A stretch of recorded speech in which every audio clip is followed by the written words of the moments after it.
The Walter Cronkite School of Journalism and Mass Communication at Arizona State University is a proud supporter of Indian Country Today. Students at Cronkite News and Gaylord College at the University of Oklahoma cover Indigenous communities together. This important work is distributed by more than 100 news organizations. This collaboration provides a much-needed boost to coverage of Native American communities nationwide. Learn more at cronkitenews.azpbs.org.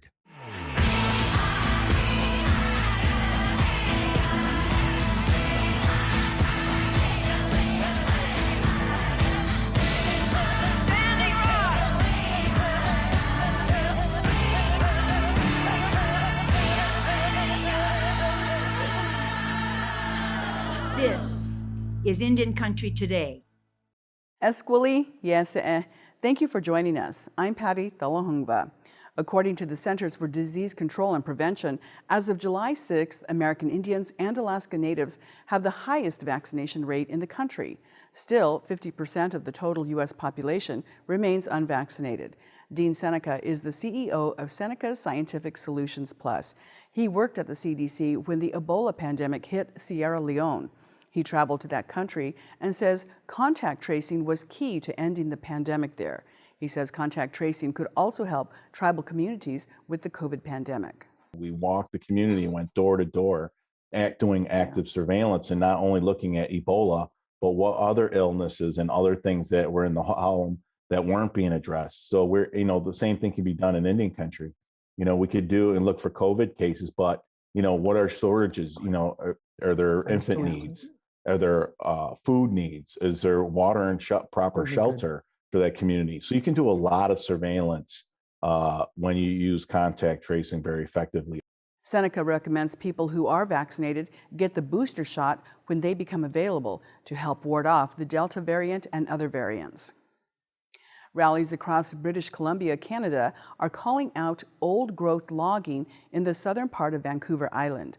Dozens of Indigenous protesters gathered outside Prime Minister Justin Trudeau's hotel in Vancouver. The CBC reports protesters at the rally say Trudeau doesn't believe clear-cut logging puts Indigenous people at risk of dying. These rallies come in the wake of videos showing police using pepper spray on protesters, including First Nations citizens. For a year, protesters have been blocking the lumber company, Teal Jones, from accessing the last intact ancient rainforest in the region. The company received a court injunction barring the protesters from blocking roads or obstructing logging activities. Police say nearly 800 people have been arrested since they began enforcing the injunction in May. Indigenous Brazilians are marching in the streets ahead of the Supreme Court's landmark ruling on land rights. Thousands of Indigenous people from more than 170 ethnic groups are demonstrating in the capital city. The High Court is evaluating a ruling that invalidated an ancestral territory claim. The decision is based on allegations that Indigenous groups were not occupying the land in October of 1988. Indigenous rights advocates say the ruling ignores how the government forcibly removed many people from the area, and many groups cannot formally prove possession. Valdeliz Tupinamba, a tribal leader from the state of Bahia, says holding them to this time frame is part of a larger problem. Our people were decimated. We were millions, and now we're very few. Many of our people can't even say who they are anymore. This invasion was huge, and this time frame must be removed. We cannot pay with our lives. The ruling could potentially apply to 70,000 people in roughly 1,500 square miles. The 2020 Tokyo Paralympic Games are underway. More than a dozen Indigenous athletes are set to compete in the games that feature 539 events in 22 sports. Sherry Madsen will be continuing her legacy as one of the elite wheelchair racers in the world. She's 44 years old and from the Omaha tribe in Nebraska. She set 3 world records, winning 2 gold medals, and won silver at the 2000 Paralympic Games in Sydney and claimed the silver at the 2016 Paralympic Games in Rio de Janeiro. To read more about this story, go to our website, indiancountrytoday.com, and search for the headline, Indigenous Athletes Represented at Paralympic Games. And those are the headlines for Indian Country Today. I'm Patty Thalohungva. Fires still threaten forests all over the world. We'll have an update from Oregon's Brian Bull. And we meet natives on TV, in space, at Indian Market, and on the racetrack. This is Indian Country Today. The western United States still faces deadly forest fires. KLCC reporter Brian Bull joins us this week with an update. He's a member of the Nez Perce tribe of Idaho. The fires have had a huge effect on air quality.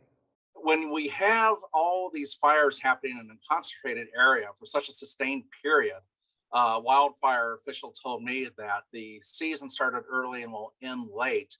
We're in a lot of terrain that has a lot of deep valleys and gorges.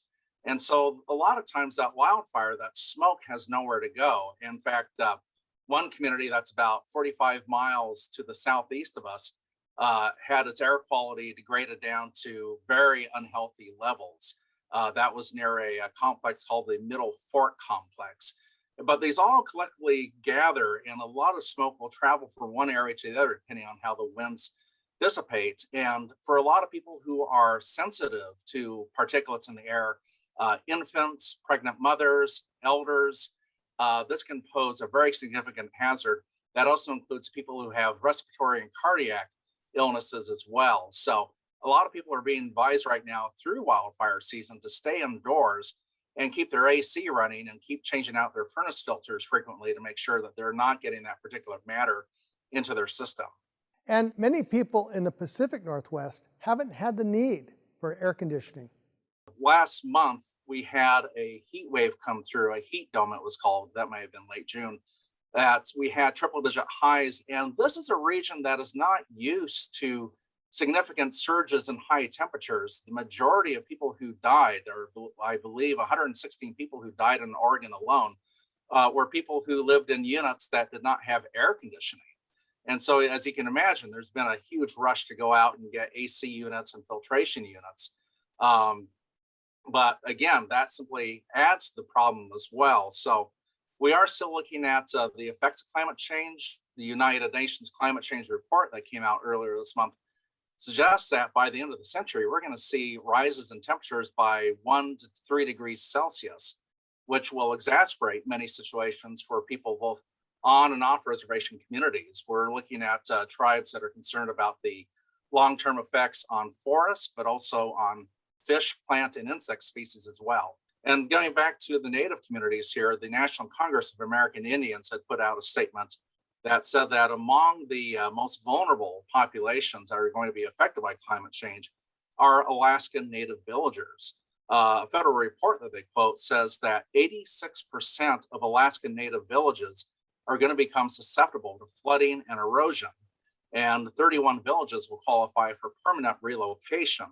In fact, the EPA has also said that over the next 40 to 80 years, they're going to see the loss of more than half of the salmon and trout habitats, which are very important to those tribes. So again, we're past the tipping point here, and it seems like the best that we can do collectively is try to put the brakes on it, but we're still looking at significant increases in temperature.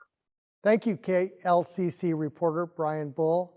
The pandemic has changed the way we think about food. Gardens sprung up as folks grappled with supply chains and concerns about the environment. A new restaurant in Minneapolis, Minnesota is taking this to heart with a pre-contact Indigenous menu.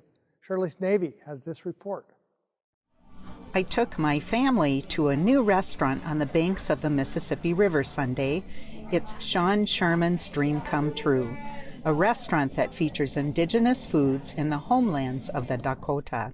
If anybody wants to come and check out this new restaurant, Owamini by the sous chef here in Minneapolis on the shores of Hahawakpa, or River of the Falls, or Mississippi as you might know it.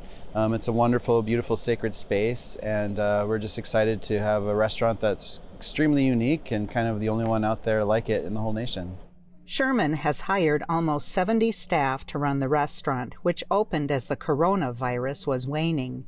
But due to the Delta variant, a mask mandate is back in place. Luckily, we kind of already had kind of spaced ourselves out and didn't pack the restaurant as tight as we could have. And we also have this wonderful patio for people to spread outside.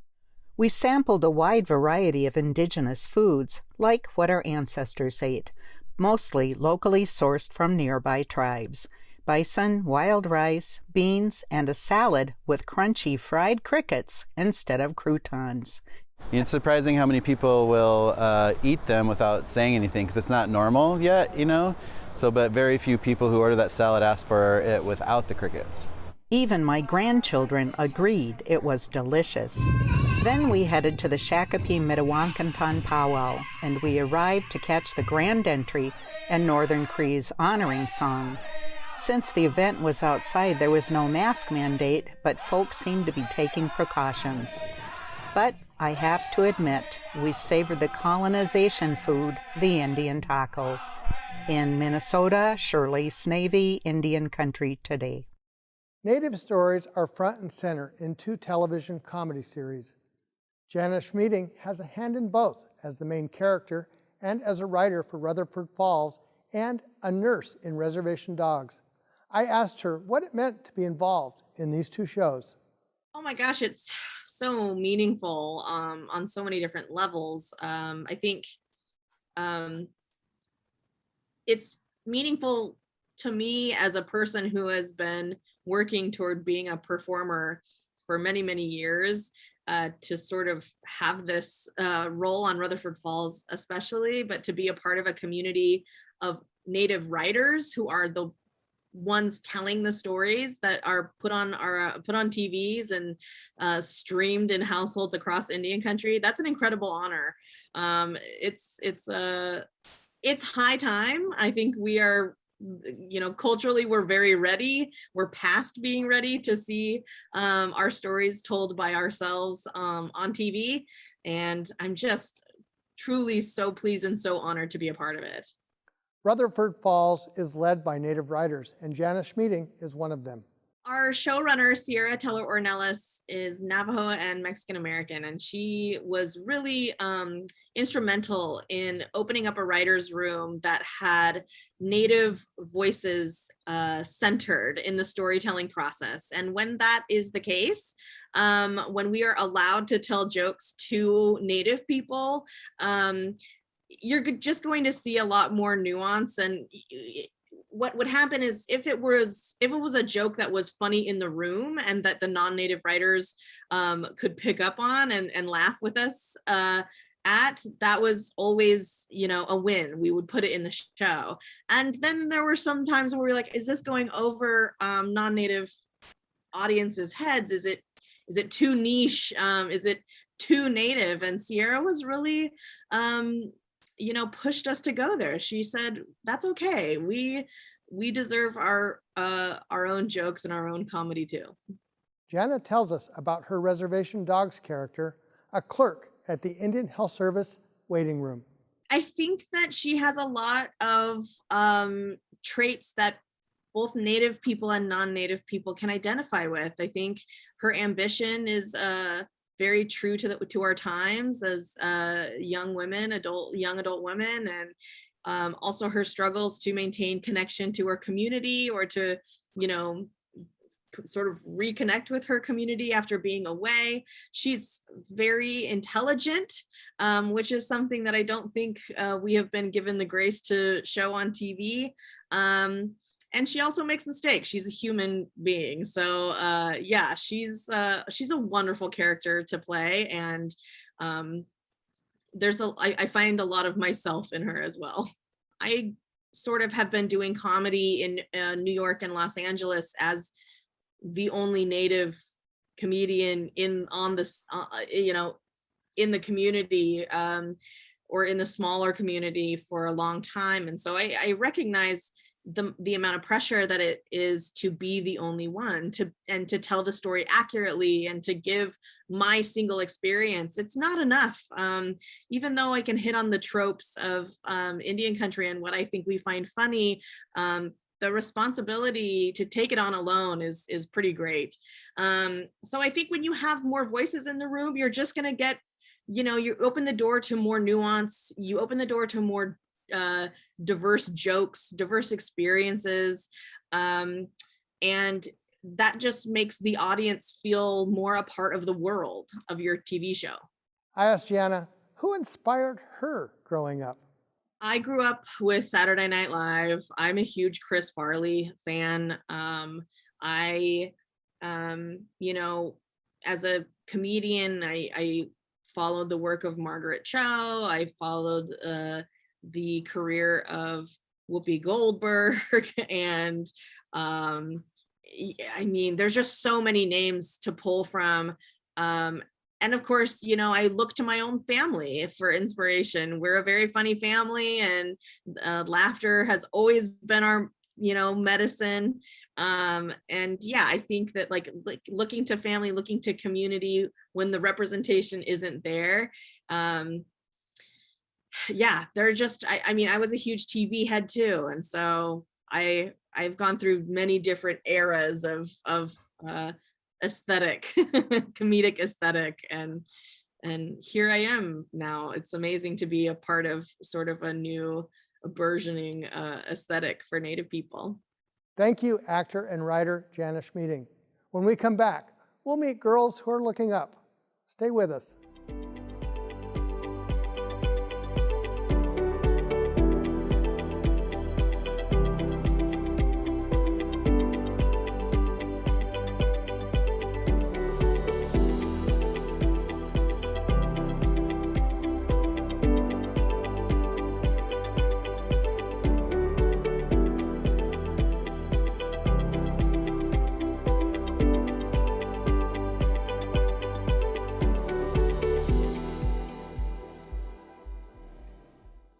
Women make up half of the college-educated workforce, but only 28% of them go into science and engineering.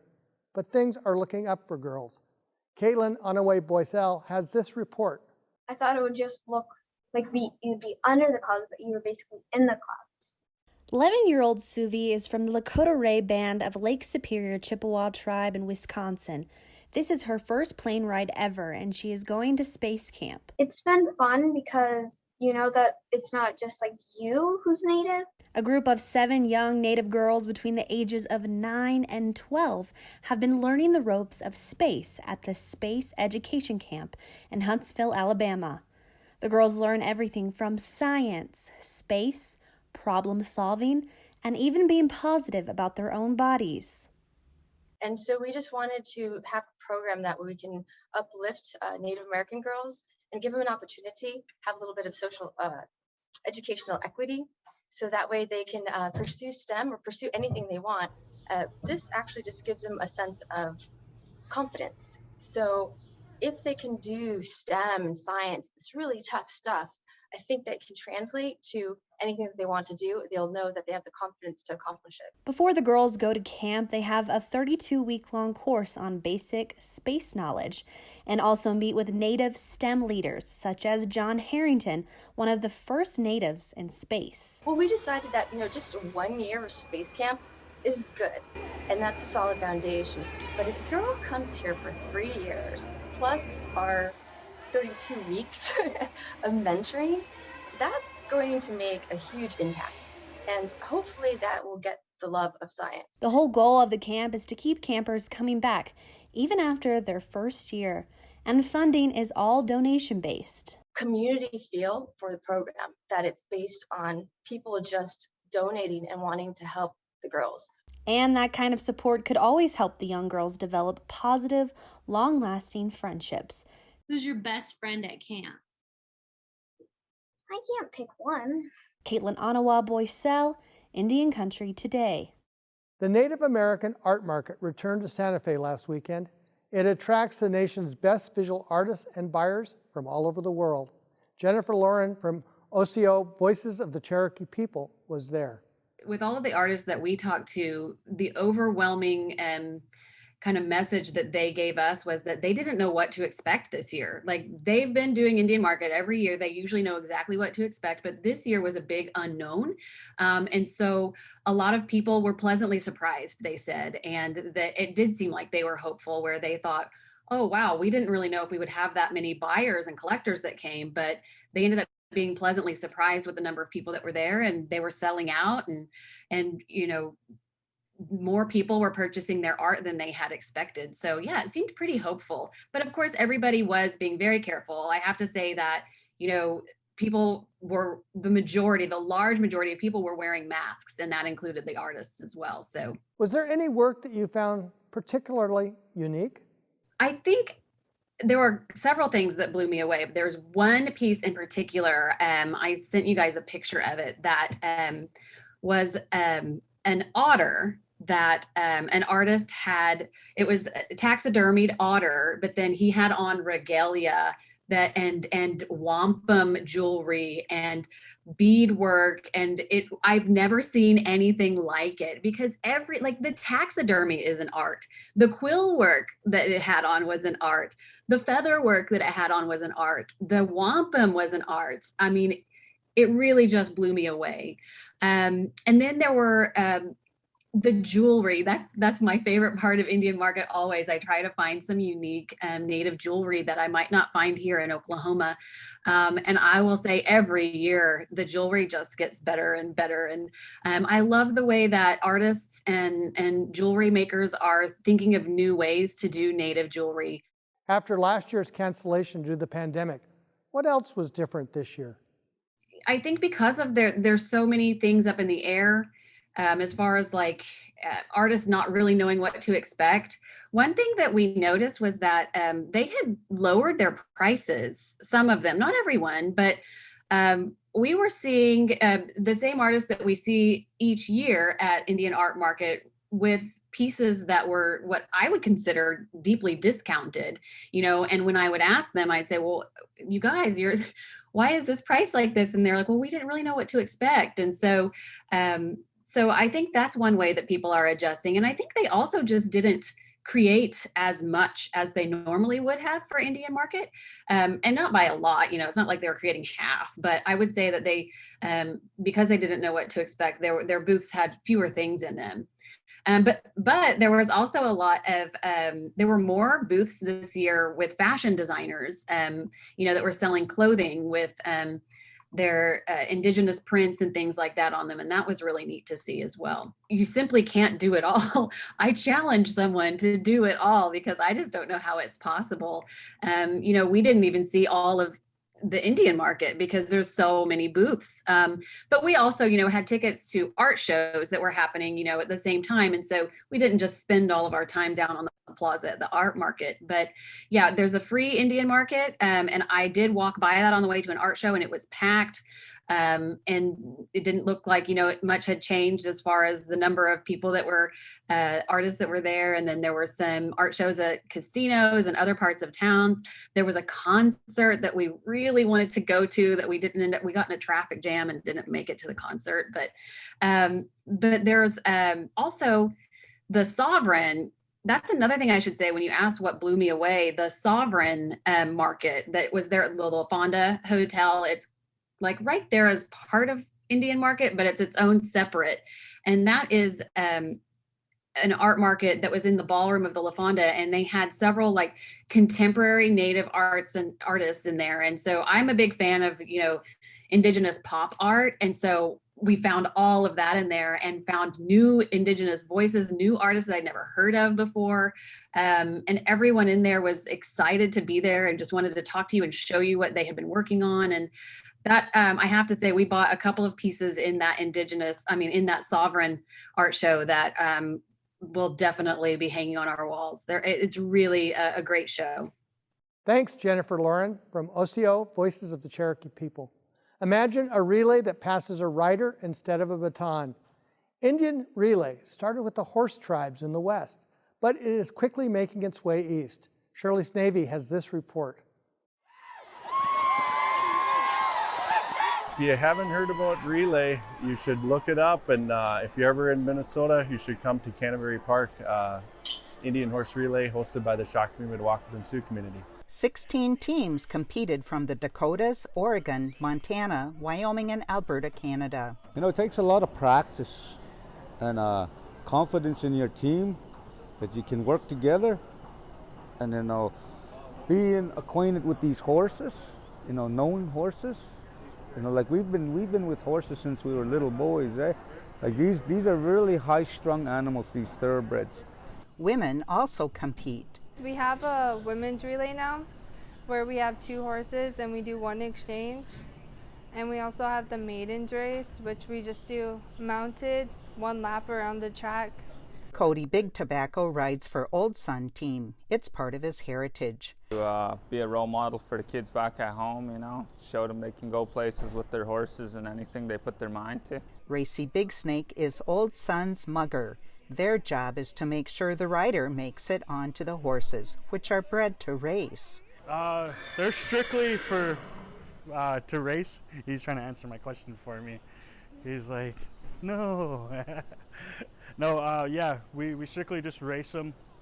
Sometimes if there's no horses in, my dad might use them to get cows in if it's not too strenuous. The Shakopee Mdewakanton tribe sponsors the relay, which is a boost for the economy and tribal relations. Bringing in some of the teams from out west and showcasing them in a really big facility like this, I think that's a big part of trying to bring Indian Relay to the next level. Piconee Express won the first heat. In Shakopee, Minnesota, Shirley Snavy, Indian Country Today. And that's a slice of our Indigenous world. Thank you for watching. For all the latest news, go to IndianCountryToday.com. I'm Mark Trahan. Sometimes you got to take a stand just because you know you can. Oh, you got to run, you got to run.